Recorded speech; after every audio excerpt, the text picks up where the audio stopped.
ఆ పార్లమెంటు స్థానంలో పోటీ చేసేందుకు చాలా మంది క్యూ కట్టారు. అధిష్టానం మాత్రం ఆ పెద్దాయన వైపే మొగ్గు చూపిందట. అక్కడ పోటీకి సిద్ధం కావాలని ఆ సీనియర్ నేతకు చెప్పేసిందట. ఆయన మాత్రం సొంత జిల్లాలో పోటీ చేయాలని భావించినా చివరి నిమిషంలో మనసు మార్చుకుని సేఫ్ జోన్లోకి వెళ్లాలని నిర్ణయం తీసుకున్నారు. అధికారికంగా ఆయన పేరు ప్రకటించడమే తరువాయి అన్నట్టుగా సదరు ఎమ్మెల్సీ దూకుడు పెంచేశారు. ఇంతకీ ఎవరా పెద్దాయన ఏంటా కదా? ఇందూరు పార్లమెంట్ స్థానంలో గెలుపే లక్ష్యంగా అధికార పార్టీ పావులు కదుపుతోంది. బలమైన అభ్యర్థిని బరిలో దింపాలని కసరత్తు చేసిన కాంగ్రెస్ హైకమాండ్ కాంగ్రెస్ సీనియర్ నేత ఎమ్మెల్సీ జీవన్ రెడ్డిని బరిలో నిలపాలని నిర్ణయించినట్లు తెలుస్తోంది. పార్లమెంట్ ఎన్నికల్లో పోటీకి సిద్ధంగా ఉండాలని ఆదేశించినట్లు పార్టీలో జోరుగా చర్చ జరుగుతోంది. అయితే కరీంనగర్ లేదంటే ఇందూరులో పోటీకి గ్రౌండ్ వర్క్ ప్రిపేర్ చేసుకోవాలని జీవన్ రెడ్డికి సూచించినట్టు సమాచారం. 2 నియోజకవర్గాల్లో ఎక్కడి నుంచి పోటీ చేయాలనే అంశంపై ఆయన తర్జన భర్జన పడుతున్నారట.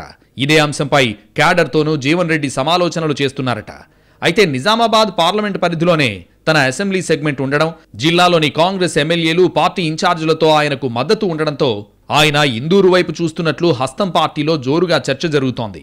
ముందు కరీంనగర్ పార్లమెంటుకు పోటీ చేయాలని భావించినప్పటికీ సన్నిహితుల సూచనలు, ఇందూరు నేతల ఒత్తిడితో నిజామాబాద్ లోక్సభకు పోటీ చేసేందుకు సై అంటున్నారట. అసెంబ్లీ ఎన్నికల్లో పోటీ చేసి ఓటమి పాలైన నేతలకు పార్లమెంట్ టికెట్ ఇవ్వొద్దని కాంగ్రెస్ హైకమాండ్ నిర్ణయం తీసుకున్నప్పటికీ జీవన్ రెడ్డికి మాత్రం మినహాయింపు ఇచ్చారట. డెల్టా శ్రీహరి పంచతులసి నీళ్లు తాగిన ప్రతిసారి గ్లాస్ నీళ్లలో ఒక చుక్క డెల్టా శ్రీహరి పంచతులసి కలుపుకుని తాగండి.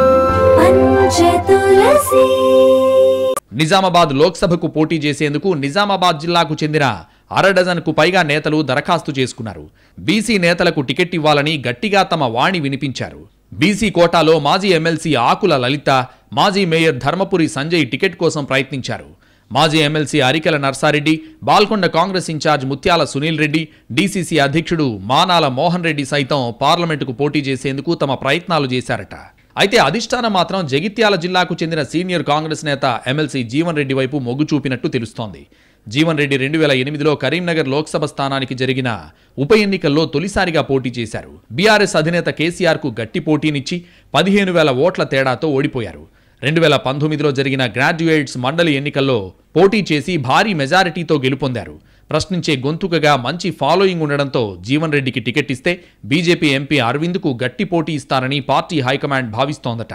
ఈ మేరకు ఆయన అభ్యర్థిత్వాన్ని కాంగ్రెస్ ఫైనల్ చేసిందని కొద్ది రోజులుగా నిజామాబాద్ పొలిటికల్ సర్కిల్స్లో చక్కర్లు కొడుతోంది.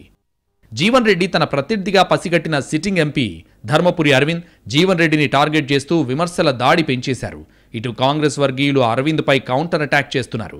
ఇందూరు పార్లమెంట్ సెగ్మెంట్లో జాతీయ పార్టీ అభ్యర్థులు దాదాపుగా ఖరారైన బీఆర్ఎస్ నుంచి కవిత పోటీ చేయని పక్షంలో ద్విముఖ పోరు ఉండే అవకాశం ఉందని రాజకీయ వర్గాల్లో చర్చ జరుగుతోంది. ఇందూరు పార్లమెంట్లో బీసీ నినాదం బలంగా ఉండడంతో కాంగ్రెస్ బీసీ నేతలు జగిత్యాల పెద్దాయనకు ఏ మేరకు సహకారం అందిస్తారన్న చర్చ జరుగుతోంది. నిజామాబాద్ లోక్సభ కాంగ్రెస్ అభ్యర్థిగా జీవన్ రెడ్డి అధికారికంగా ఖరారు కాకున్నా జిల్లాలో పర్యటన జోరు పెంచారు జీవన్ రెడ్డి. మరి ఇందూరు ప్రజల తీర్పు ఎలా ఉండబోతుందన్నది వేచి చూడాలి.